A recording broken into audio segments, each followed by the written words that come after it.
Hi everyone, I'm Shelly and you're watching There's No Place Like Home.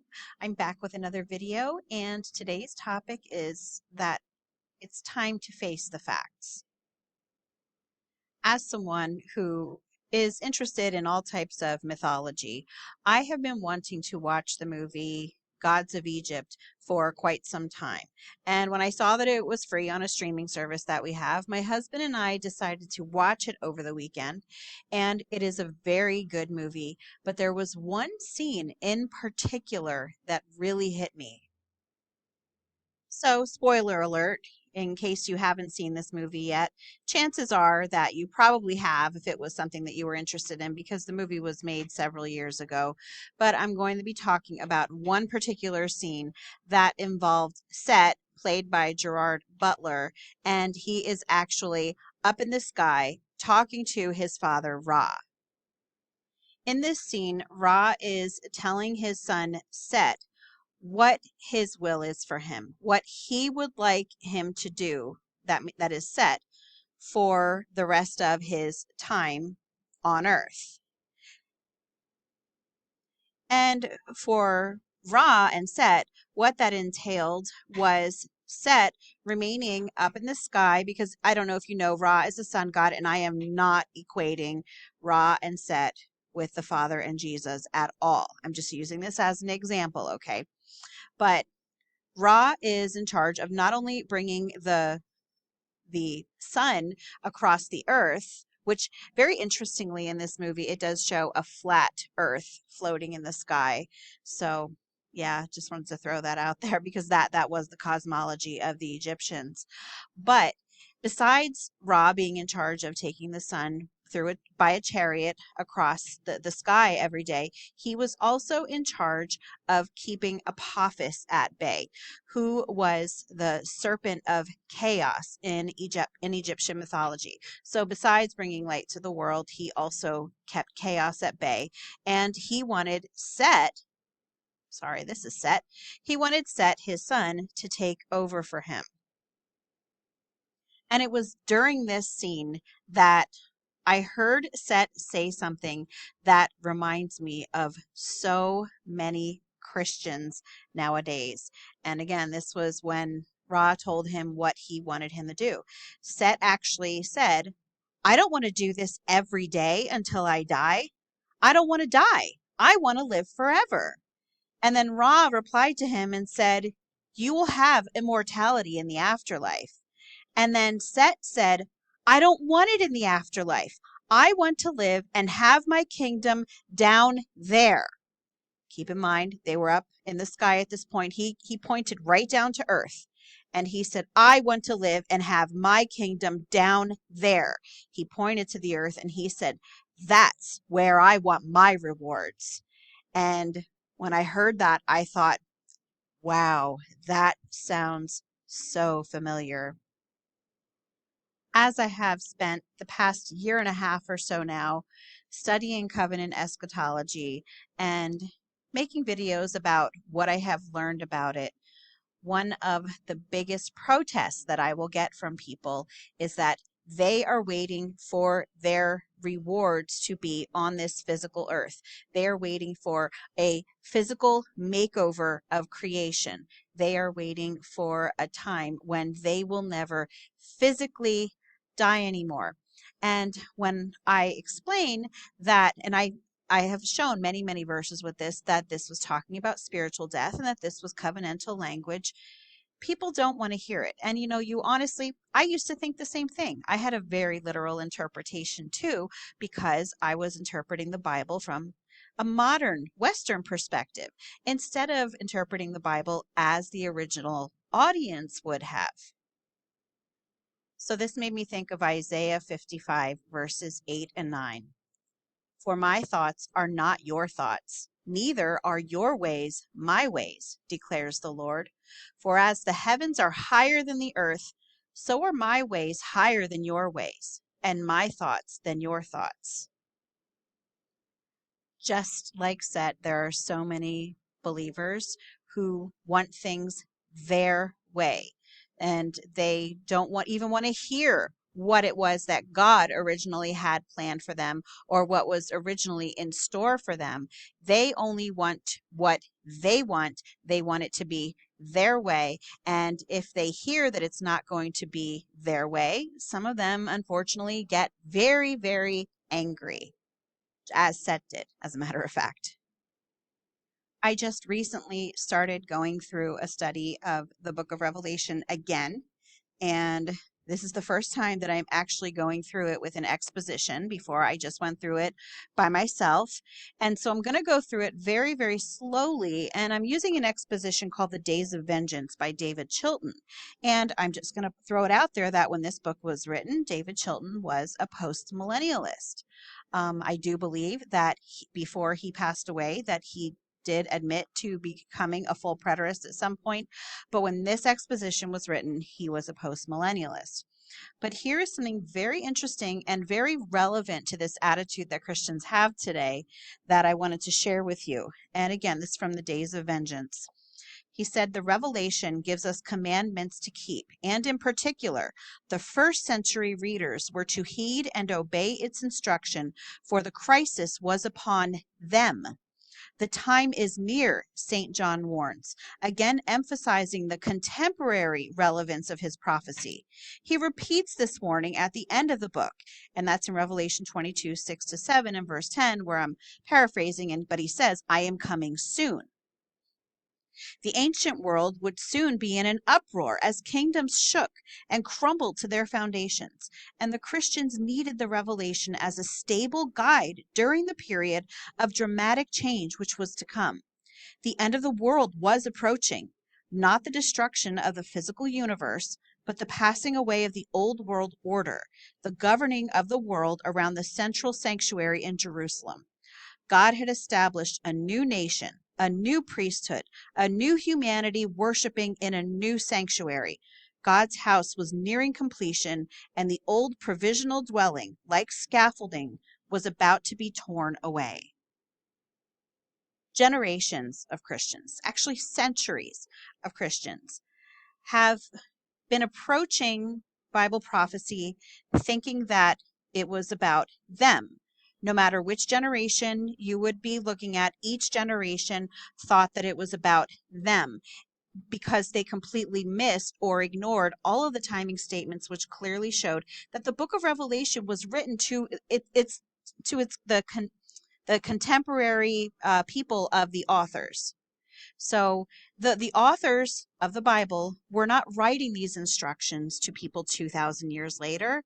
They were writing these instructions to their contemporaries because they knew that these things were going to happen in their lifetime, and they were going to need this. They were going to need this firm foundation because they were the ones whose world really was destroyed. If you try to tell people that, unfortunately, though, people, they don't want to hear it. And instead, they will just look at you and say, well, then that's it. That's all that we get. How is this any different? And people are just kicking and screaming against the truth. Well, if you want to ask, how is this any different? You have to go back to the fact of audience relevance and the fact that the Bible was written to the people of that time period.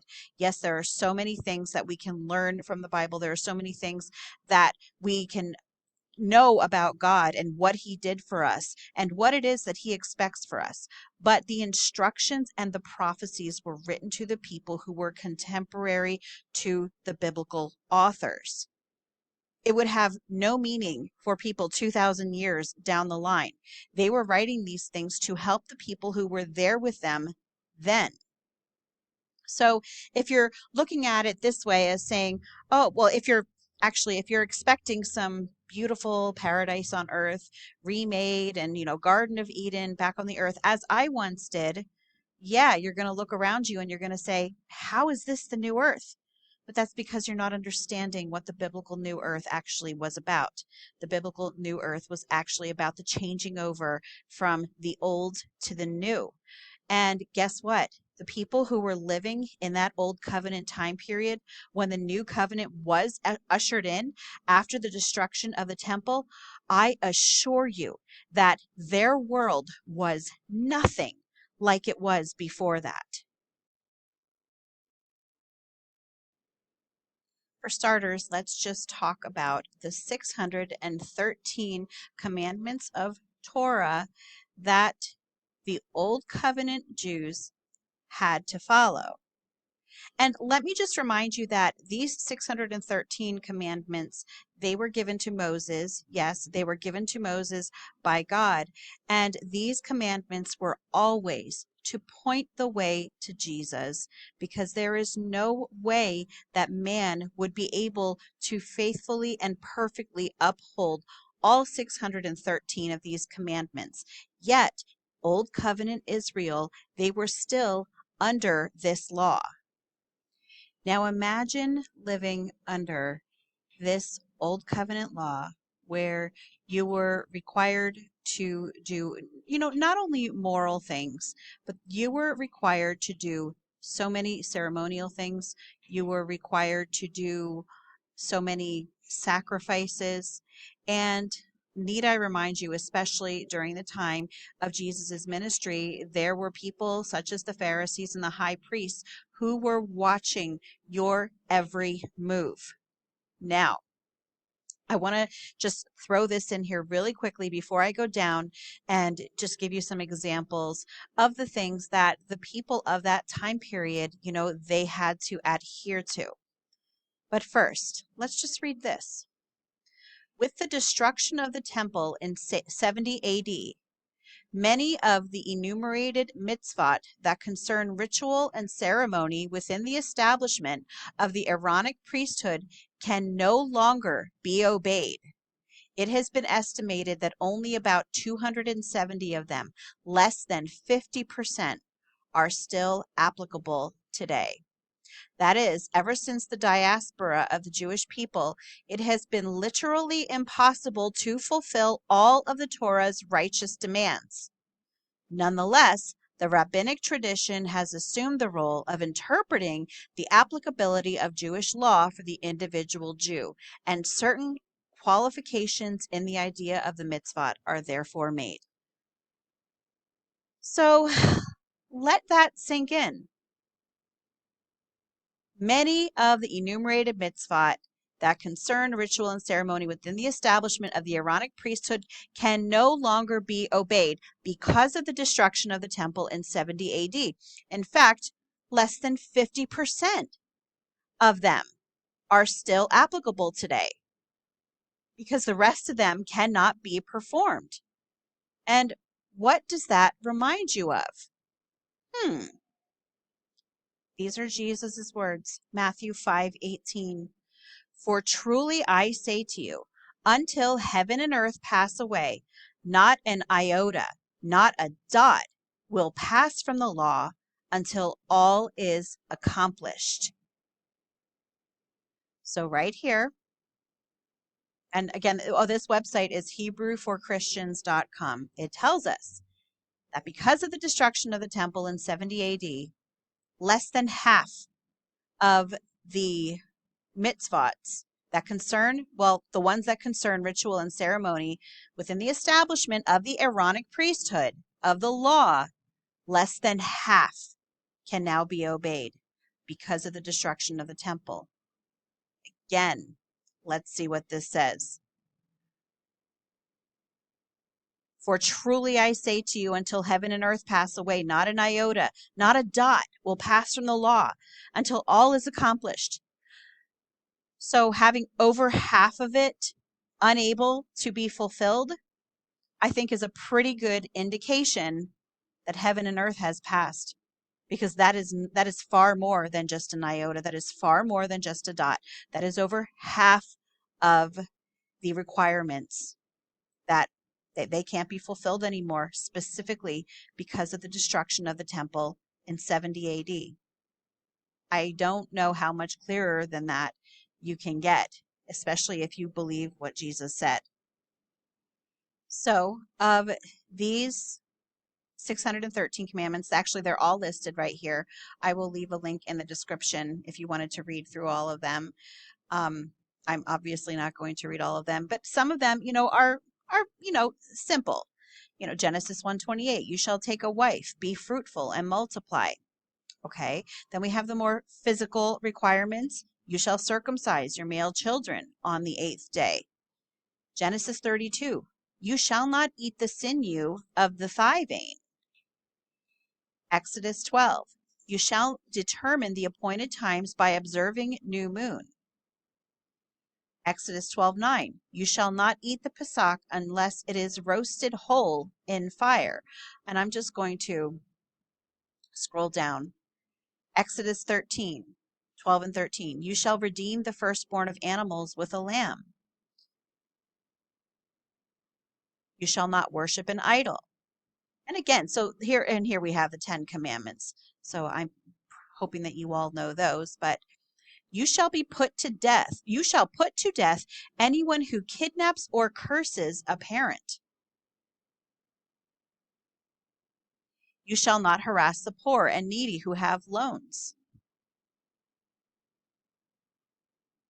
And some of these are actually, and there are positive, that's right, there are positive and negative. So I think that they're, as you can see, they're all mixed together here. So I'm not saying that these laws are bad in and of themselves, but what they did was they highlighted the sin of man and the impossibility of him being able to possibly keep these. Some of them, however, they were very, very hard to for the common person to do every single day, especially being under the watch of the Pharisees and the high priests. No one shall try to mix or imitate the anointing oil. No one shall try to mix or imitate the anointing oil for personal use. You shall not eat and drink a covenant with idolaters. You shall not cook meat and milk products together. You shall not kindle a fire to cook in your dwellings on the Shabbat. You shall offer a burnt offering as an act of total consecration. You shall offer a meal offering for specific purposes. You shall not offer leavened bread or honey with any fire offering. You shall not offer any grain offering without applying salt. You shall offer salt with all of your offerings. You shall never sever the head of a bird offering. And I'm just showing you random requirements that they had. You shall not eat of the forbidden fat from any animal. Priests shall not wear long hair. You shall only eat animals with both split hooves and who chew the cud. You shall not eat animals who only have split hoofs or only chews cud. You shall eat only fish with fins and scales. You shall not eat fish who only have fins or only have scales. You shall not eat swarming things that swarm in the water, making you tamei. I'm not sure how to say that. Lepers shall wear certain identifiable garments. Lepers we'll just say lepers must undergo purification after he has been healed. Lepers shall shave off all hair, beard, eyebrows on the 7th. Leper homes shall be considered tamei. Again, I don't know. I'm not sure how to say that. But priests shall not enter temple complex if they have a blemish. You shall not eat of new grain until the appointed time. You shall not eat parched grain from new grain before the appointed time. You shall not eat fresh ears of grain from new grain before the appointed time. You shall rest on the day of Shavuot, probably Shabbat. I'm thinking that that's actually what that is. You shall bring double portions of offerings each day of Sukkot. So again, this is a lot to remember. I remember when I used to love charts when my children were small, and I would post rules for the house around on the wall to kind of keep things in order. And what I realized was that our house had more order when there were less rules, because when there were more rules, the children got completely overwhelmed. And that is honestly the impression that I get from these 613 commandments. And then on top of that, we had the Pharisees who felt that it was called for them to add their own. So I found this article, Strange Laws of the Pharisees, Odd Rules and Regulations, because again, it wasn't like the 613 weren't enough. They decided that they were going to, use their power and they were going to add even more. The Pharisees were a group of zealous Jews who were contemporaries of Jesus Christ. They believed that they could please God and make it to heaven by meticulously following a long list of religious rules and regulations. The Pharisees developed a system of 613 laws, 365 negative commands, and 248 positive laws. And that is the one from the Mosaic Covenant. They also created over 1,500 additional fence laws for the people to obey. Some of these laws included not being able to spit on the Sabbath, not being able to swat a fly on the Sabbath, and women not being able to look at their reflections. So the Pharisees added extra man-made traditions to the Mosaic law. They believed that they were not only keeping God's law, but observing it to an even greater extent than God required. The Pharisees were legalistic and only concerned with the external appearance of keeping the law rather than the inward spirit of the law. They prided themselves on following not just the letter of the Mosaic law, but even the letter of the Mishnah, which was a compilation of sermons and sayings by Jewish rabbis meant to interpret the original Mosaic law. So what they did was they added to the law. The Pharisees created thousands of new commandments to quote, clarify the original 613 commandments. For example, the Mosaic law says to keep the Sabbath holy. So the Pharisees created 39 separate categories of what work means, with many subcategories. Now, I'm just going to stop right there because I'm going to share with you something that I actually learned about from Heretic Chick Chat, one of the videos that I was watching of hers. It's an older one the other day. And she was talking about a Sabbath elevator when she was over in Israel. And did you know that there are actually, now here it says Shabbat elevator, or which is the Sabbath elevator. This is actually a thing. Jewish law forbids those who observe it from undertaking various forms of work on the Sabbath, including that they may not create sparks or fires. In recent times, this has been extrapolated to also cover the operation of electrical equipment. An elevator may be marked with a sign noting that it is specially configured for Shabbat observance. There are several ways the elevator works, going up and down, stopping at every floor, stopping at alternate floors, or rising to the top floor and stopping while going down. Shabbat elevators can be found in areas of large Jewish population in Israel, the United States, Canada, Australia, Ukraine, Argentina, and Brazil. They are found in hotels, hospitals, and other health institutions, apartment buildings, and sometimes in synagogues. So we have Jews today, who do not believe Jesus is Messiah, who do not believe that we are now living in the new covenant.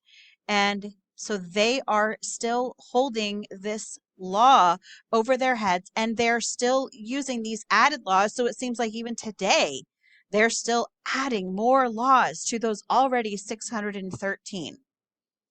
So apparently, as Kristen explained in the video, is that they are not, it is considered work to press a button for an elevator, which is why there is this Sabbath elevator or this Shabbat elevator.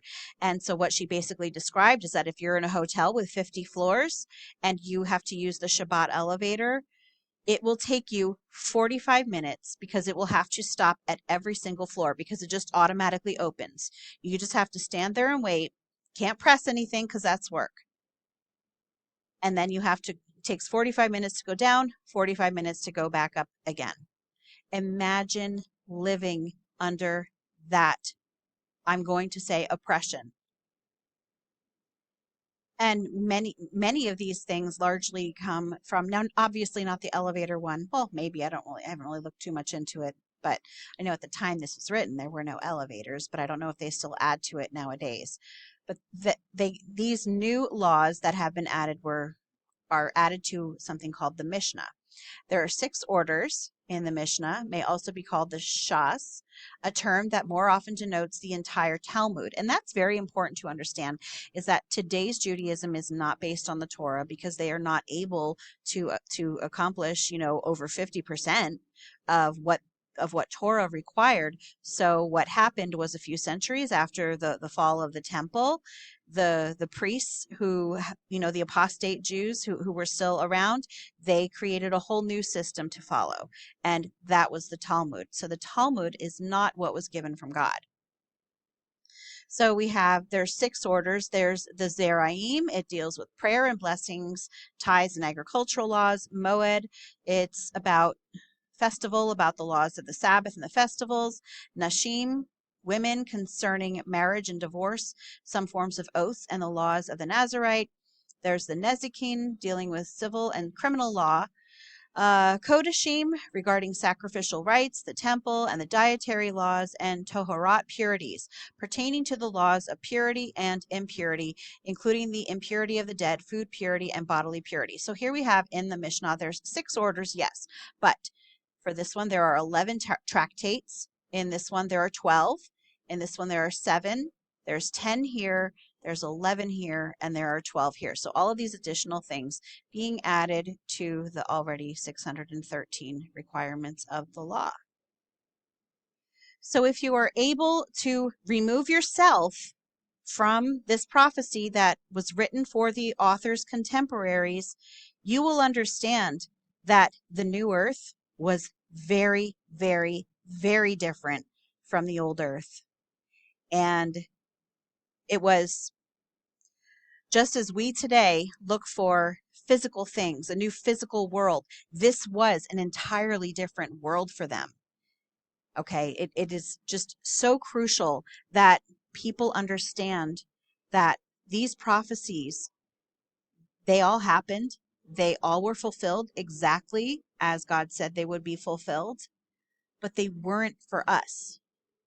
They were written to the people who were living there. I have one more quote, not living there, but living at that time. I have one more quote to share for you, or to share with you, from the Days of Vengeance. The futurists would have it that St. John was warning the Christians of his day mostly about things they would never see, meaning that the book of Revelation has been irrelevant for 1900 years. To claim that the book has relevance only for our generation is egocentric, and it is contrary to the testimony of the book itself. It must be stressed that the Greek expression for our English word shortly, and he's referring to Revelation 1:1. Sorry, I wanted to pull up Revelation 1:1, but here, the revelation of Jesus Christ, which God gave him to show to his servants the things that must soon, some translations say shortly, take place. He made it known by sending his angel to his servant John. So again, going back to the quote from the book, it says, it must be stressed that the Greek expression for our English word shortly plainly means soon. And those who first read the phrase would not have understood it to mean anything else. As people try to say, oh, well, it means suddenly. It means quickly. It means that when it starts happening, even if it's 2,000 years later, that when it starts happening, then it's going to be quick. Well, let's go to Strong's and find out about this word that is used for soon. This 5034, it's tachos. And here we have, it means a brief space of time. In haste. Speed. From the same as tachus, a brief space of time. In haste. Quickly, shortly, speedily.